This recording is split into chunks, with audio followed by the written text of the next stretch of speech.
Las aventuras de Sherlock Holmes. El ritual de Musgrave. Por Arthur Conan Doyle.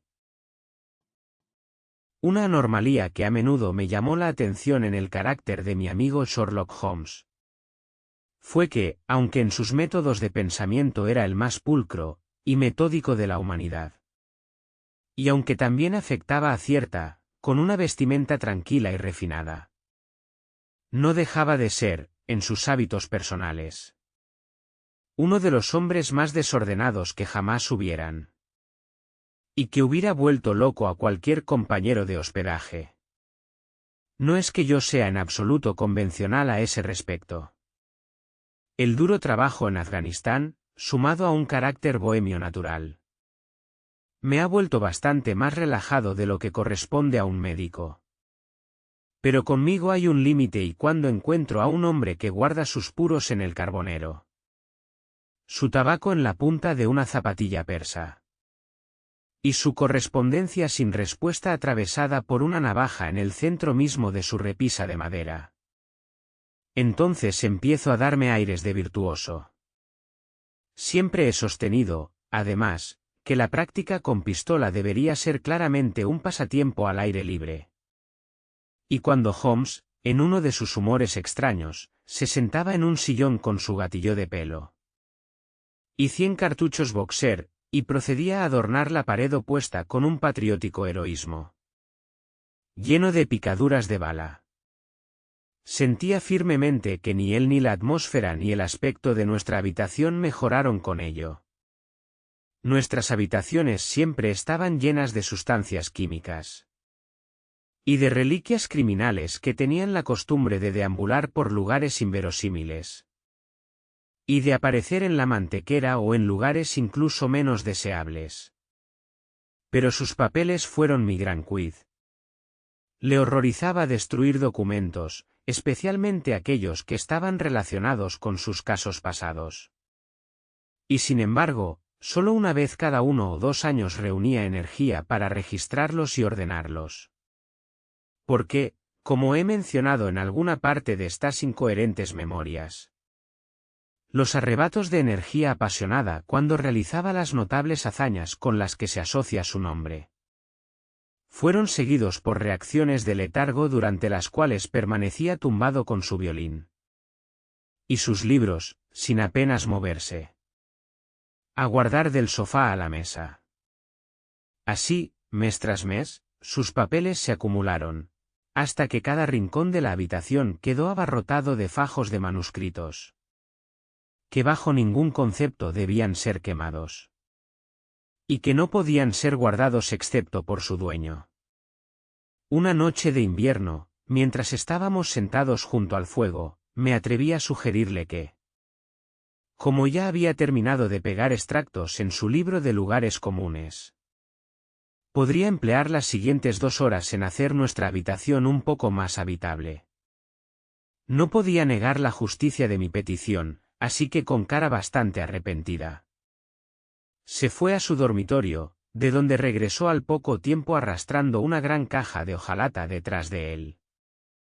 Lo colocó en medio del suelo, y agachándose sobre un taburete frente a él, levantó la tapa. Pude ver que ya había un tercio lleno de fajos de papeles atados con cinta roja en paquetes separados. Aquí hay suficientes casos, Watson, dijo mirándome con ojos traviesos. Creo que si supieras todo lo que tenía en esta caja, me pedirías que sacara algunos en lugar de poner otros. ¿Estos son los registros de tus primeros trabajos, entonces? Pregunté. Muchas veces he deseado tener notas de esos casos. Sí, muchacho, todo esto fue hecho prematuramente antes de que mi biógrafo viniera a glorificarme. Levantó bulto tras bulto con una especie de ternura y caricia. No todos son éxitos, Watson, dijo. Pero hay algunos pequeños problemas entre ellos. Aquí está el registro de los asesinatos de Tarleton. Y el caso de Banbury, el comerciante de vinos, y la aventura de la anciana rusa. Y el singular asunto de la muleta de aluminio, así como un relato completo de Ricoletti del club. pie, y su abominable esposa. ¿Y aquí? Ah, ahora, esto realmente es algo un poco recherché. Metió su brazo hasta el fondo del cofre y sacó una pequeña caja de madera con una tapa deslizante. Como las que se guardan los juguetes de los niños. De dentro sacó un trozo de papel arrugado. Una antigua llave de latón, una clavija de madera con un ovillo de cuerda atado a ella. Y 3 viejos discos de metal oxidados. Bueno, muchacho. ¿Qué piensas de esto? ¿Mucho? Preguntó sonriendo ante mi expresión. Es una colección curiosa. Muy curiosa. Y la historia que la rodea te parecerá más curiosa aún. ¿Estas reliquias tienen una historia entonces? Tanto es así que son historia. ¿Qué quieres decir con eso? Sherlock Holmes los recogió uno por uno. Y los colocó a lo largo del borde de la mesa. Luego volvió a sentarse en su silla.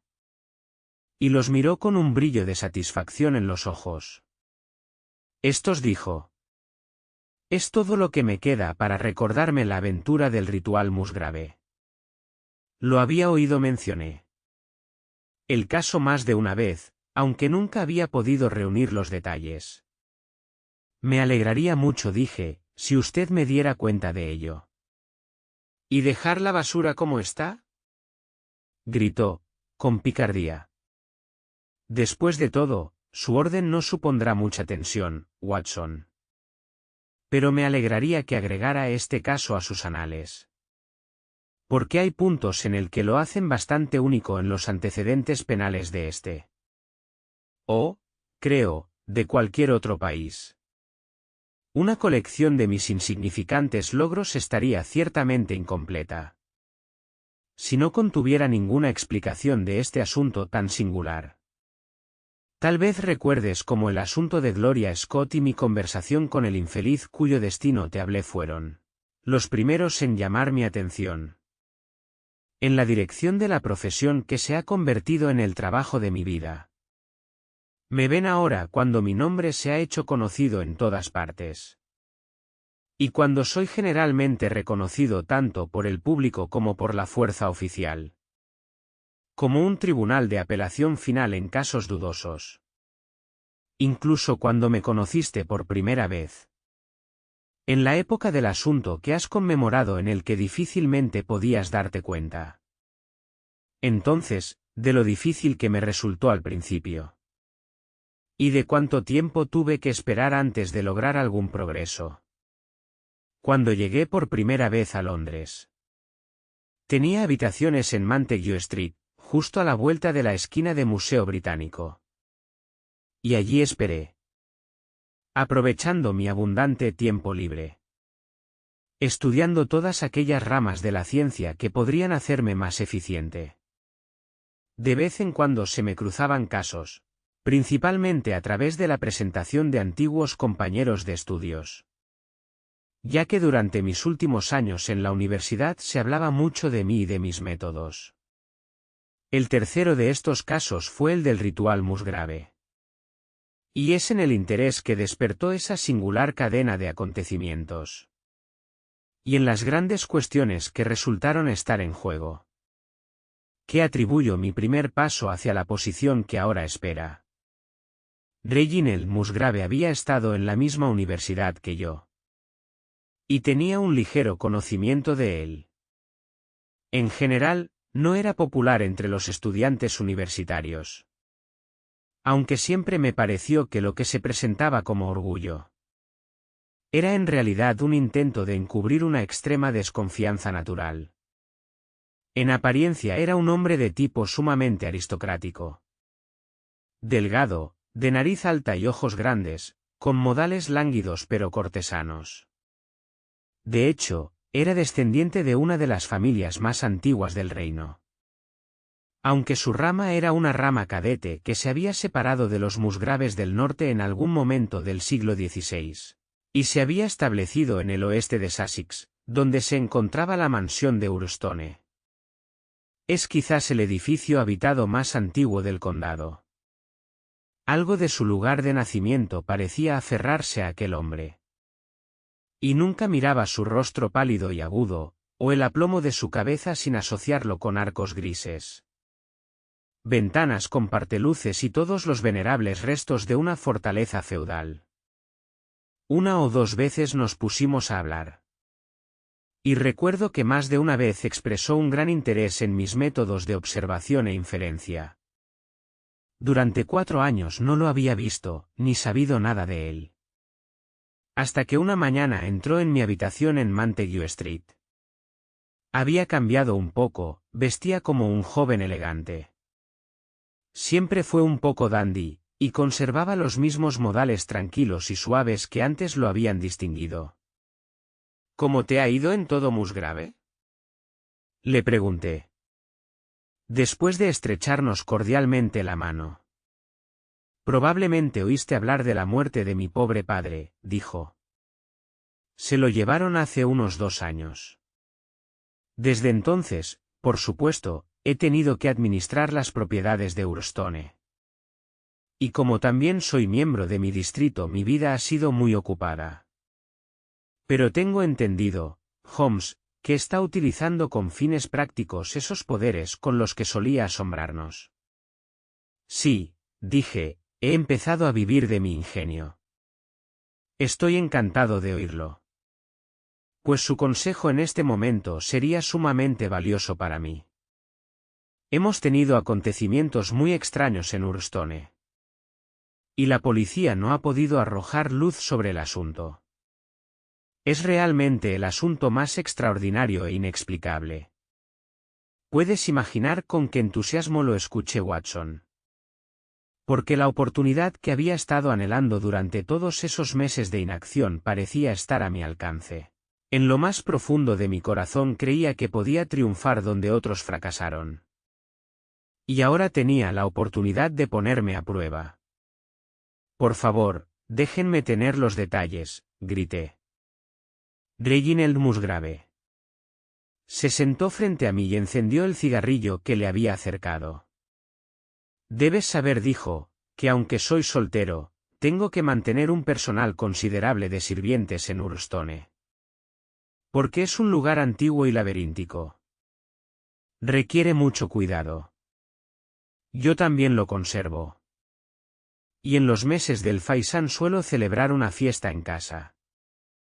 Así que no sería bueno tener escasez de mano de obra. En total son 8 criadas, la cocinera, el mayordomo, 2 lacayos y un niño.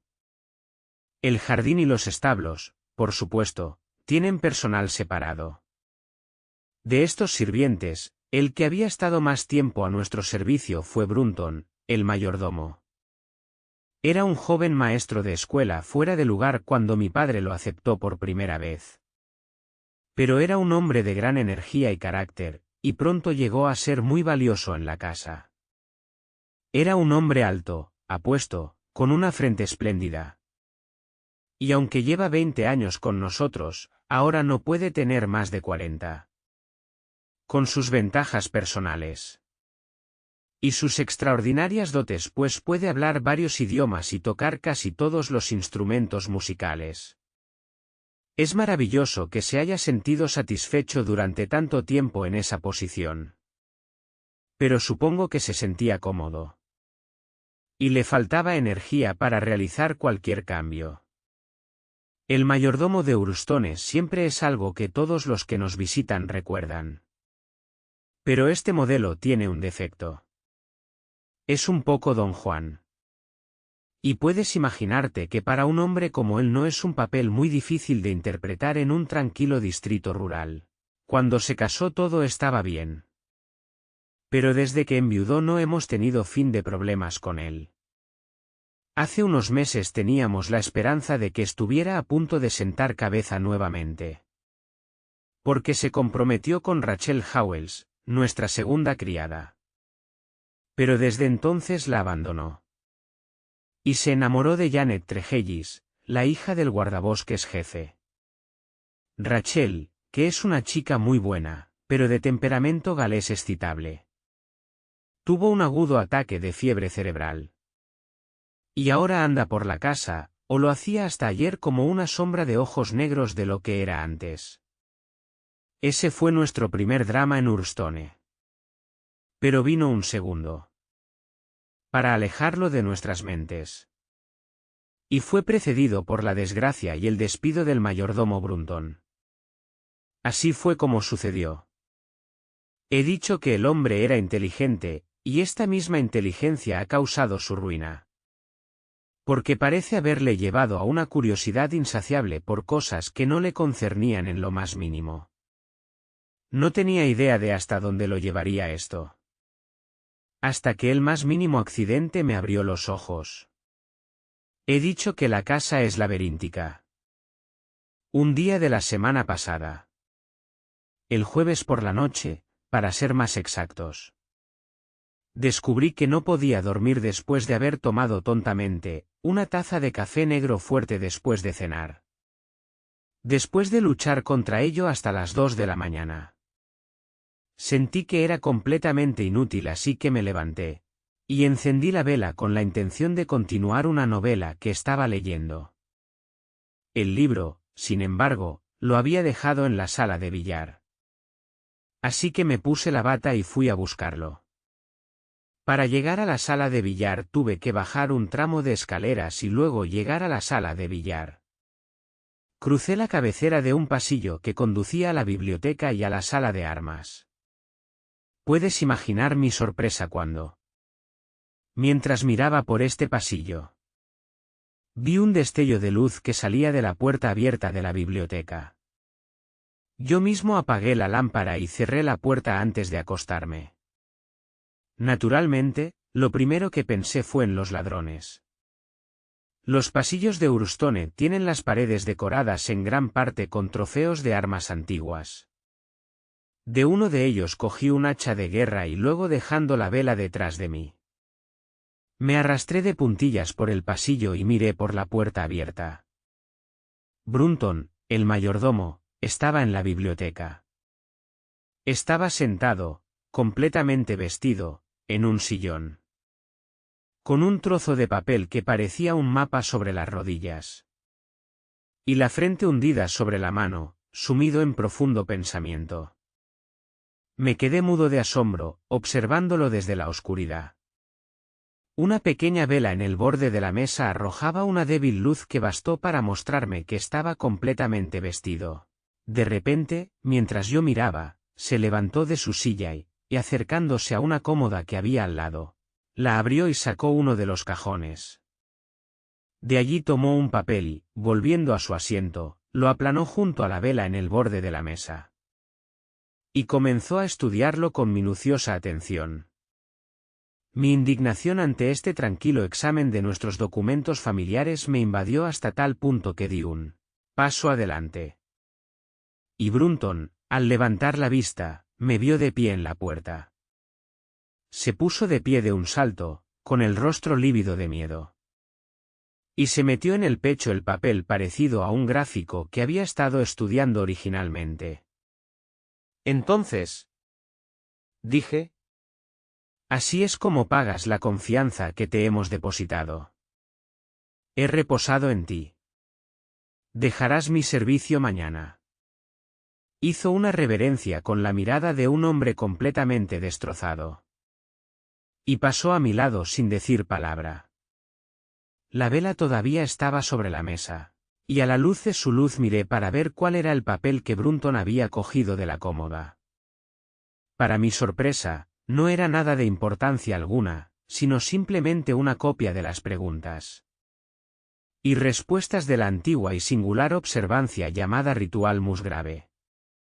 Es una especie de ceremonia peculiar de nuestra familia, por la que cada Musgrave ha pasado durante siglos al llegar a la mayoría de edad. Una cosa de interés privado, y tal vez de poca importancia para el arqueólogo, como nuestros propios blasones y cargos. Pero no tiene ninguna utilidad práctica. Será mejor que volvamos al periódico después, dije. Si lo cree realmente necesario, respondió, con cierta vacilación. Para continuar con mi declaración, sin embargo, volví a cerrar la cómoda con la llave que Brunton había dejado. Y me había dado vuelta para irme cuando me sorprendió descubrir que el mayordomo había regresado. Y estaba parado frente a mí. «Señor Musgrave, señor», gritó. Con voz ronca por la emoción, «no puedo soportar la desgracia, señor. Siempre me he sentido orgulloso de mi posición en la vida. Y la desgracia me mataría. Mi sangre estará sobre su cabeza, señor, así será, de hecho, si me lleva a la desesperación. Si no puedes retenerme después de lo que ha pasado, entonces, por el amor de Dios, déjame avisarte y marcharme dentro de un mes, como si fuera por mi propia voluntad. Podría soportar eso, señor Musgrave, pero no que me expulsen delante de toda la gente que conozco tan bien». «No merece mucha consideración, Brunton», respondí. «Su conducta ha sido de lo más infame. Sin embargo, como usted lleva mucho tiempo en la familia, no deseo provocarle una desgracia pública. Pero un mes es demasiado. Váyase dentro de una semana y dé la razón que desee para irse». «¿Solo una semana, señor?», gritó con voz desesperada. 15 días, digamos al menos 15 días. «Una semana», repetí. «Y puedes considerar que te han tratado con mucha indulgencia». Se alejó sigilosamente, con el rostro hundido en el pecho. Como un hombre destrozado, mientras yo apagaba la luz y regresaba a mi habitación. Durante los 2 días posteriores a esto, Brunton estuvo muy asiduo en la atención de sus deberes. No hice ninguna alusión a lo sucedido. Y esperé con cierta curiosidad a ver cómo encubriría su desgracia. Sin embargo, a la tercera mañana no apareció. Como era su costumbre, después del desayuno para recibir mis instrucciones para el día. Al salir del comedor me encontré con Rachel Howells, la criada. «Ya te dije que acababa de recuperarse de una enfermedad. Y estaba tan pálida que la reprendí por estar en el trabajo». «Deberías estar en la cama», le dije. «Vuelva a sus deberes cuando sea más fuerte». Me miró con una expresión tan extraña que comencé a sospechar que su cerebro estaba afectado. «Soy lo suficientemente fuerte, señor Musgrave», dijo. «Veremos qué dice el médico», respondí. «Debes dejar de trabajar ahora. Y cuando bajes solo di que deseo ver a Brunton». «El mayordomo se ha ido», dijo ella. «¿Se ha ido? ¿Se ha ido a dónde?» «Se ha ido. Nadie lo ha visto. No está en su habitación». «Oh, sí, se fue, se fue». Ella cayó contra la pared con un grito tras otro de risa, mientras yo, horrorizado por este repentino ataque histérico, corrí hacia el timbre para pedir ayuda. Llevaron a la niña a su habitación, todavía gritando y sollozando, mientras yo hacía preguntas sobre Brunton. No había duda de que había desaparecido. No había dormido en su cama. Nadie lo había visto desde que se había retirado a su habitación la noche anterior. Y sin embargo, era difícil entender cómo pudo haber salido de la casa, ya que se encontró que tanto las ventanas como las puertas no estaban rotas. Estaban cerradas por la mañana. Su ropa, su reloj e incluso su dinero estaban en su habitación. Pero faltaba el traje negro que solía usar. Sus pantuflas también habían desaparecido, pero sus botas estaban ahí. ¿Dónde habría ido entonces el mayordomo Brunton durante la noche? ¿Y qué habría sido de él ahora? Por supuesto, registramos la casa desde el sótano hasta la buhardilla. Pero no había rastro de él. Es, como he dicho, un laberinto de una casa antigua. Especialmente el ala original, que hoy está prácticamente deshabitada. Pero saqueamos todas las habitaciones y sótanos sin descubrir el menor signo del desaparecido. Para mí era increíble que pudiera haberse ido dejando todas sus pertenencias detrás de él. Y sin embargo, ¿dónde podría estar? Llamé a la policía local, pero sin éxito. La noche anterior había llovido y examinamos el césped y los senderos alrededor de la casa, pero fue en vano. Las cosas estaban en este estado cuando un nuevo acontecimiento desvió nuestra atención del misterio original. Durante 2 días, Rachel Howells había estado tan enferma. A veces delirando, a veces histérica. Que habían contratado a una enfermera para que la acompañara en la cama de noche. La tercera noche después de la desaparición de Brunton. La enfermera, al ver que su paciente dormía plácidamente, se había echado una siesta en el sillón. Cuando se despertó temprano en la mañana y encontró la cama vacía, la ventana abierta y ningún signo de la enferma. Me desperté al instante y con los 2 lacayos, partimos inmediatamente en busca de la muchacha desaparecida. No fue difícil saber la dirección que había tomado. Porque, empezando por debajo de su ventana, pudimos seguir fácilmente sus huellas a través del césped hasta el borde del lago, donde desaparecieron cerca del camino de grava que sale de los jardines.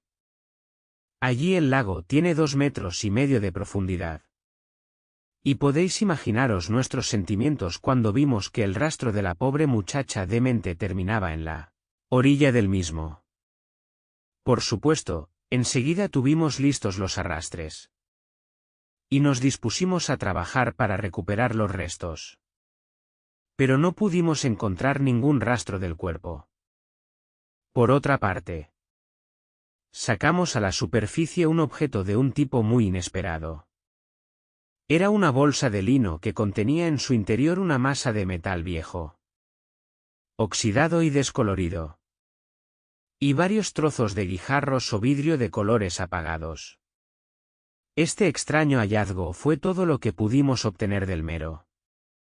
Y aunque ayer hicimos todas las búsquedas e indagaciones posibles, no sabemos nada del destino de Rachel Howells ni de Richard Brunton.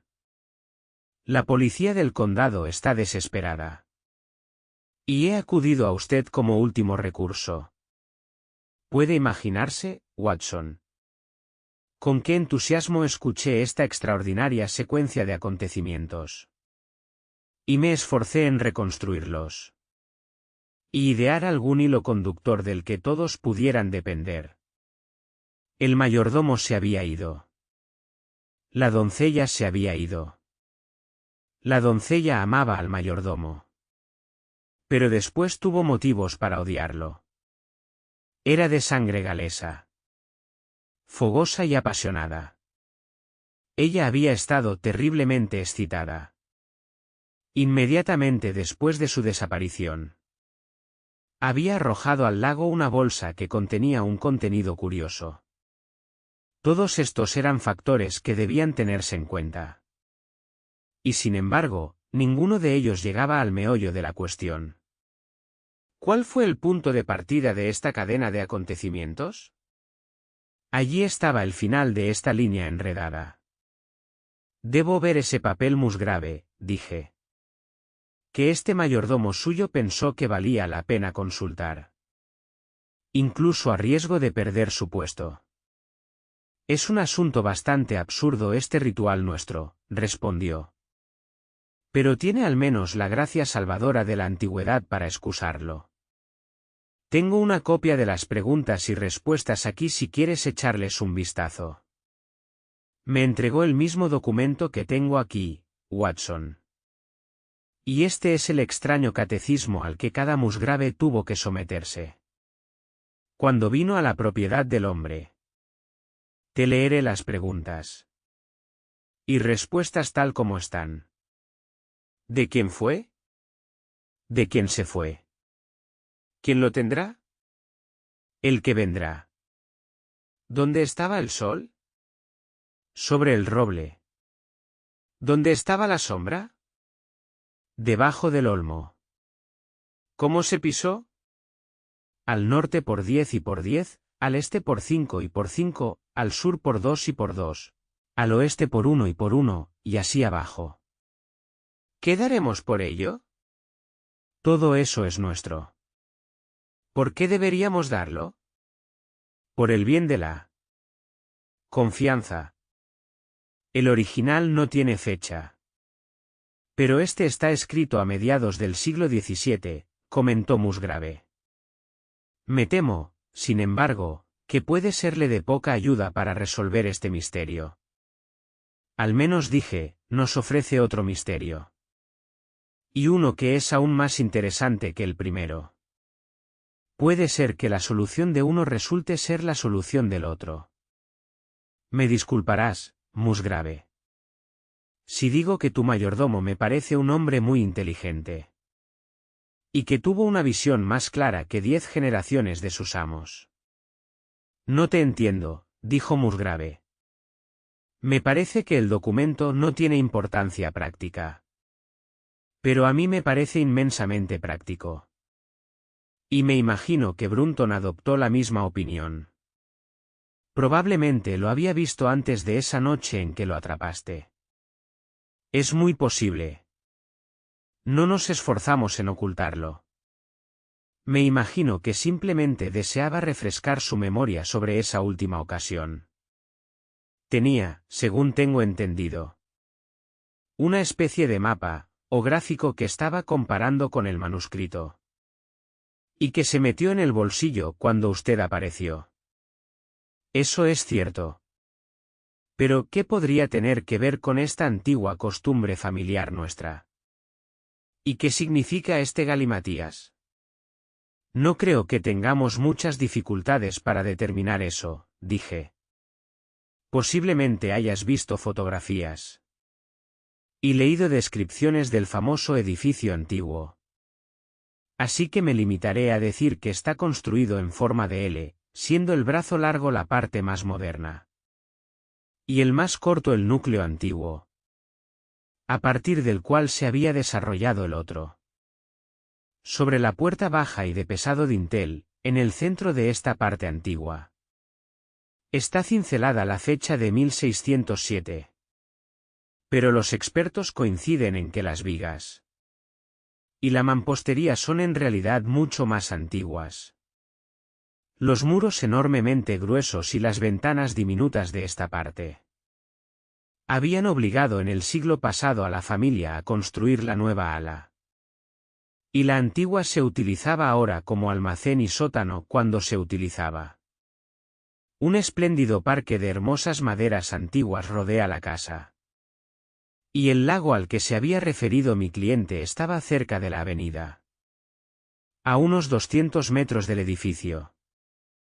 Yo ya estaba firmemente convencido, Watson, de que no había 3 aquí. Hay misterios separados. Pero solo uno.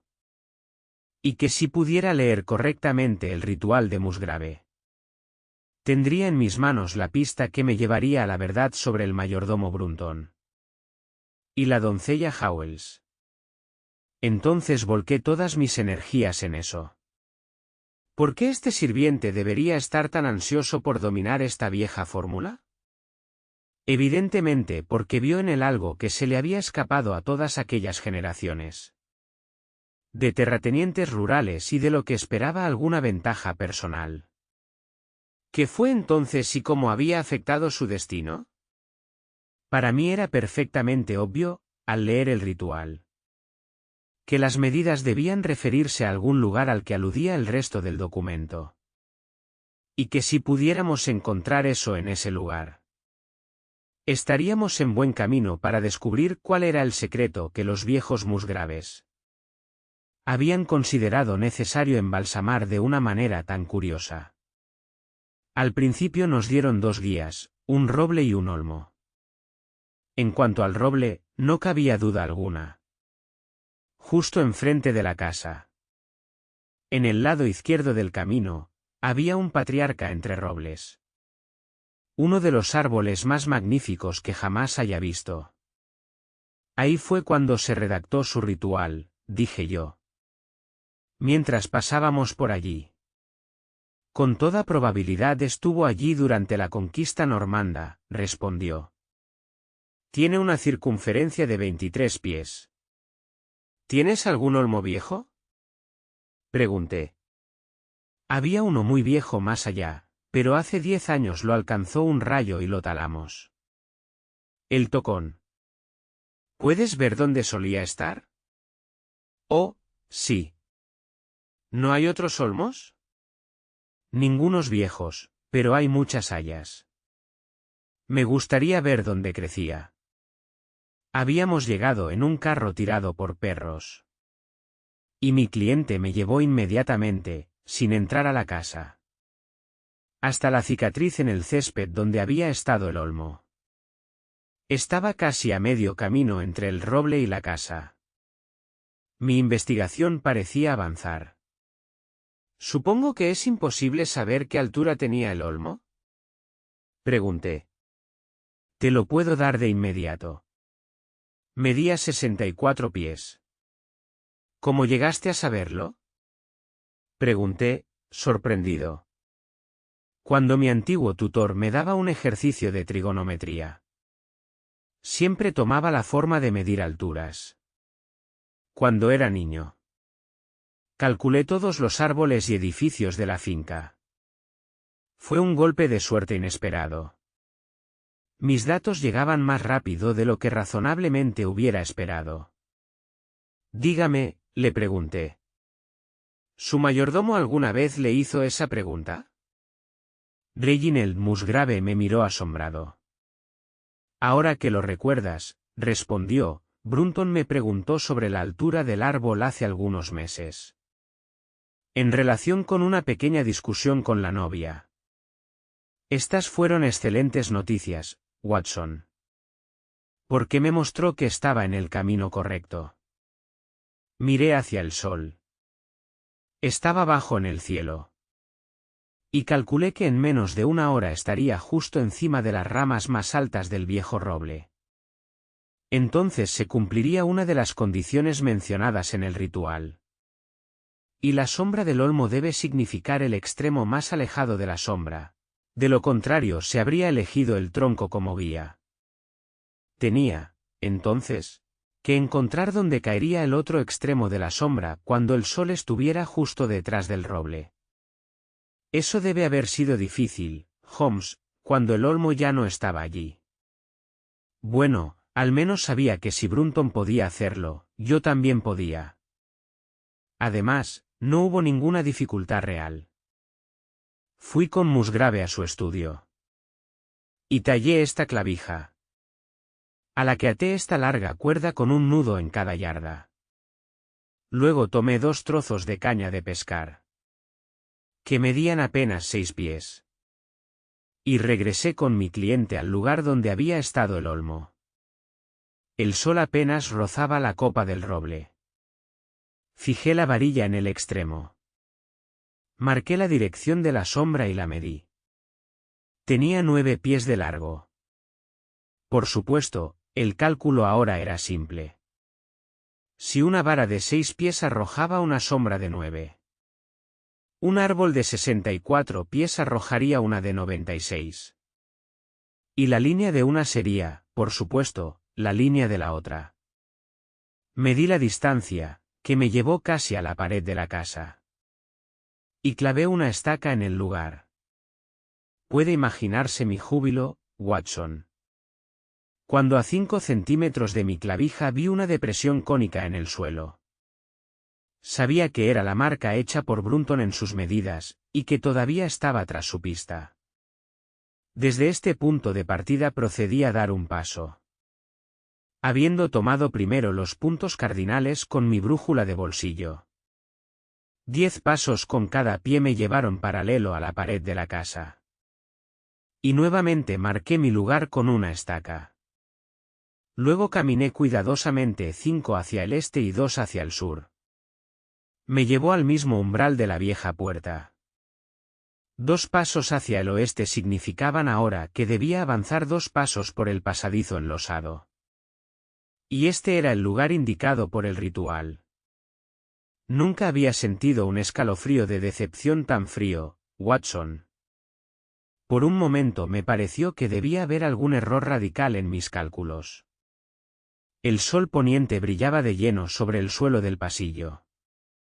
Y pude ver que las viejas piedras grises desgastadas por los pies con las que estaba pavimentado estaban firmemente cementadas y ciertamente no habían sido movidas durante muchos años. Brunton no había estado trabajando allí. Golpeé el suelo. Pero sonó igual en todas partes. Y no había señales de grietas o hendiduras. Pero, afortunadamente Musgrave, que había empezado a apreciar el significado de mis procedimientos. Y que ahora estaba tan emocionado como yo. Sacó su manuscrito para comprobar mis cálculos. Y abajo, gritó. Has omitido el «y debajo». Pensé que significaba que íbamos a acabar. Pero ahora. Por supuesto vi de inmediato que estaba equivocado. ¿Entonces hay un sótano debajo de esto?, grité. Sí, y tan antiguo como la casa. Aquí abajo, por esta puerta. Bajamos una escalera de caracol de piedras. Y mi compañero encendiendo una cerilla. Encendió una gran lámpara que estaba sobre un barril en un rincón. En un instante fue evidente que por fin habíamos dado con el verdadero lugar. Y que no habíamos sido los únicos en visitarlo recientemente. Había sido utilizado para almacenar madera. Pero las palanquillas, que evidentemente habían sido los objetos que habían estado tirados por el suelo, ahora estaban amontonadas a los lados, para dejar un espacio libre en el medio. En este espacio yacía una losa grande y pesada con un anillo de hierro oxidado en el centro al que estaba sujeta una gruesa bufanda de pastor. ¡Por Dios!, gritó mi cliente. Esa es la bufanda de Brunton. La he visto en él, podría jurarlo. ¿Qué ha estado haciendo aquí el villano? Por sugerencia mía, llamaron a un par de policías del condado para que estuvieran presentes. Y luego intenté levantar la piedra tirando de la corbata. Solo pude moverlo ligeramente. Y fue con la ayuda de uno de los agentes que finalmente logré llevarlo a un lado. Un agujero negro se abría debajo del cual todos mirábamos. Mientras Musgrave, arrodillado a un lado, empujaba hacia abajo la linterna. Una pequeña cámara de unos 2 metros de profundidad y 4 pies cuadrados estaba abierta para nosotros. A un lado había una caja de madera achaparrada, forrada en latón, cuya tapa tenía bisagras hacia arriba. Y de la cerradura sobresalía una curiosa y antigua llave. Por fuera estaba cubierta por una gruesa capa de polvo. Y la humedad y los gusanos habían devorado la madera. De modo que en su interior crecía una cosecha de hongos lívidos. Varios discos de metal, al parecer monedas antiguas, como las que tengo aquí, estaban esparcidas por el fondo de la caja, pero no contenía nada más.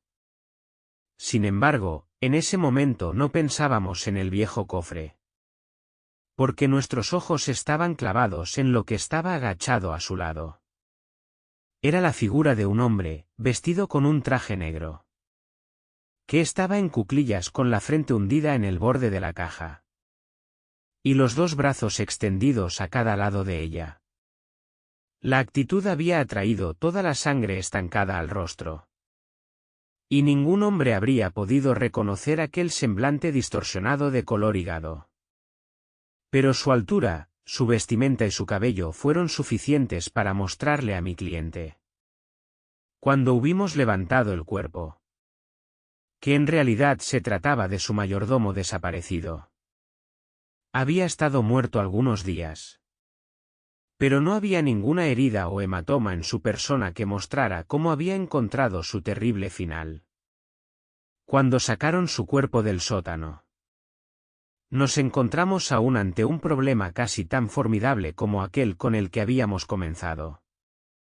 Confieso que hasta ahora, Watson, mi investigación me había decepcionado. Había pensado resolver el asunto una vez que encontrara el lugar al que se refiere el ritual. Pero ahora yo estaba allí. Y aparentemente estaba más lejos que nunca de saber qué era lo que la familia había ocultado con tan elaboradas precauciones. Es cierto que había arrojado luz sobre el destino de Brunton. Pero ahora tenía que averiguar cómo le había llegado ese destino. ¿Y qué papel había desempeñado en el asunto la mujer desaparecida? Me senté sobre un barril en un rincón. Y pensé detenidamente en todo el asunto. Usted conoce mis métodos en tales casos, Watson. Me puse en el lugar del hombre. Y habiendo evaluado primero su inteligencia, trato de imaginar cómo habría actuado yo en las mismas circunstancias. En este caso, la cuestión se simplificó porque la inteligencia de Brunton era de primer nivel. De modo que no fue necesario tener en cuenta la ecuación personal, como la han denominado los astrónomos. Sabía que se ocultaba algo valioso. Había descubierto el lugar. Descubrió que la piedra que la cubría era demasiado pesada para que un hombre la moviera sin ayuda. ¿Qué haría a continuación? No podía obtener ayuda del exterior, aunque tuviera alguien en quien confiar. Sin abrir las puertas y correr un riesgo considerable de ser descubierto. Era mejor, si podía tener a su ayudante dentro de casa. ¿Pero a quién podría preguntar? Esta chica había sido devota de él. A un hombre siempre le resulta difícil darse cuenta de que finalmente puede haber perdido el amor de una mujer, por muy mal que la haya tratado. Intentaría, mediante algunas atenciones, hacer las paces con la chica Howells. Y luego la contrataría como cómplice. Juntos llegarían por la noche al sótano. Y su fuerza unida bastaría para levantar la piedra. Hasta ahora podía seguir sus acciones como si realmente los hubiera visto. Pero para dos de ellos. Y una mujer. Debe haber sido un trabajo pesado levantar esa piedra. A un corpulento policía de Sussex. Y a mí no nos pareció un trabajo fácil. ¿Qué harían para ayudarlos? Probablemente lo que debería haber hecho yo mismo. Me levanté y examiné atentamente los diferentes trozos de madera que estaban esparcidos por el suelo. Casi de inmediato encontré lo que esperaba. Una pieza, de aproximadamente 1 metro de largo. Tenía una hendidura muy marcada en un extremo, mientras que varias estaban aplanadas en los lados como si hubieran sido comprimidas por algún peso considerable. Evidentemente, mientras arrastraban la piedra hacia arriba, habían metido los trozos de madera en la grieta. Hasta que al final, cuando la abertura era lo suficientemente grande como para pasar por ella, la mantenían abierta mediante un lingote de hierro colocado a lo largo, que bien podría convertirse en mellada en el extremo inferior, ya que todo el peso de la piedra la presionaría contra el borde de esta otra losa. Hasta el momento todavía estaba en terreno seguro. ¿Y ahora cómo debía proceder para reconstruir este drama de medianoche? Claramente, solo uno podía caber en el agujero, y ese era Brunton. La chica debió haber esperado arriba. Brunton luego abrió la caja. Entregó el contenido presumiblemente, ya que no se podían encontrar, y luego. ¿Y entonces qué pasó? Que fuego latente de venganza se había encendido repentinamente en el alma de esta apasionada mujer celta, cuando vio al hombre que la había agraviado. Quizás la había agraviado mucho más de lo que sospechábamos. ¿Estaba en su poder? Era una posibilidad de que la madera se hubiera deslizado. ¿Y que la piedra hubiera encerrado a Brunton en lo que se había convertido en su sepulcro? ¿Solo había sido culpable de guardar silencio sobre su suerte? ¿O algún golpe repentino de su mano arrancó el soporte? ¿Y la losa se desplomó en su lugar? Sea como fuere, me pareció ver la figura de esa mujer todavía aferrada a su tesoro escondido. Y volando salvajemente por la escalera de caracol. Con sus oídos zumbando tal vez con los gritos ahogados detrás de ella. Y con el tamborileo de manos frenéticas contra el suelo. Losa de piedra que asfixiaba la vida de su infiel amante.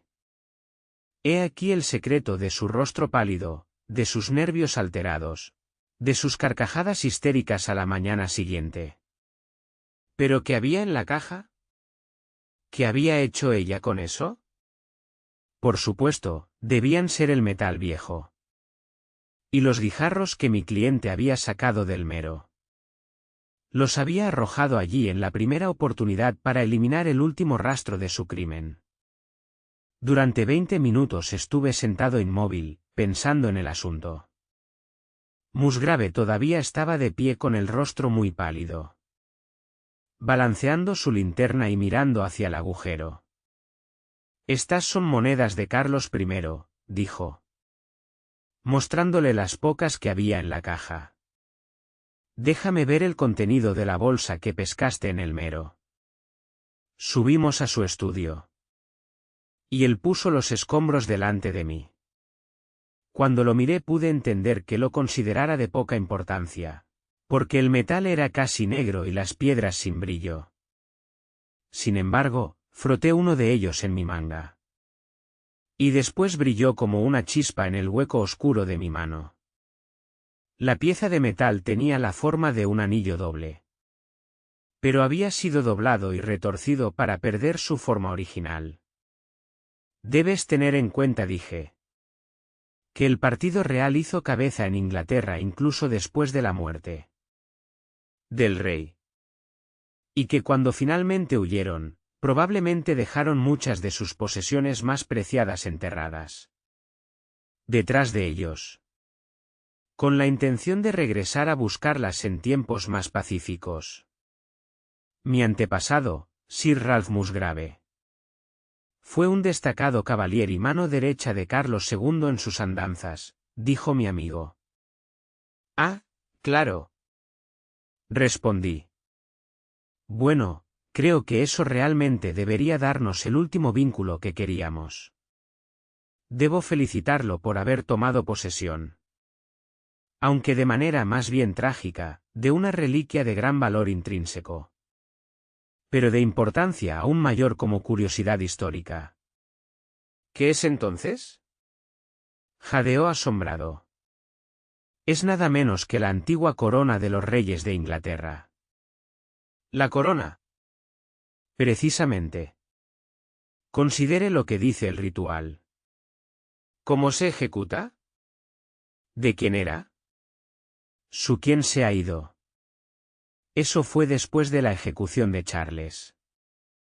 Entonces, ¿quién lo tendrá? El que vendrá. Ese fue Carlos II, cuyo advenimiento ya estaba previsto. Creo que no puede haber duda de que esta diadema maltrecha y informe alguna vez rodeó las cejas de los Estuardo reales. ¿Y cómo llegó al estanque? Ah, esa es una pregunta que llevará algún tiempo responder. Respuesta. Y con esto le esbocé toda la larga cadena de conjeturas y pruebas que había construido. El crepúsculo ya había llegado. Y la luna brillaba intensamente en el cielo antes de que terminara mi narración. ¿Y cómo fue entonces que Carlos no recibió su corona cuando regresó? Preguntó Musgrave, guardando la reliquia en su bolsa de lino. Ah. Ahí está usted señalando un punto que probablemente nunca podremos aclarar. Es probable que el Musgrave que guardaba el secreto muriera en el intervalo. Y por algún descuido, dejara esta guía a su descendiente sin explicar su significado. Desde aquel día hasta el presente se ha transmitido de padres a hijos. Hasta que por fin estuvo al alcance de un hombre que le arrancó el secreto. Y perdió la vida en la aventura. Y esa es la historia del ritual Musgrave, Watson. Tienen la corona en Urstone. Aunque tuvieron algunos problemas legales. Y una suma considerable que pagar antes de que se les permitiera conservarla. Estoy seguro de que si mencionas mi nombre estarán encantados de mostrártelo. Nunca se supo nada de la mujer, y lo más probable es que se escapara de Inglaterra. Y se trasladara junto con el recuerdo de su crimen, a alguna tierra más allá de los mares. Gracias por acompañarnos en las aventuras de Sherlock Holmes. El ritual de Musgrave. Por Arthur Conan Doyle. Esperamos que haya disfrutado esta historia y si lo hizo considere darle me gusta, comentar, compartir y suscribirse.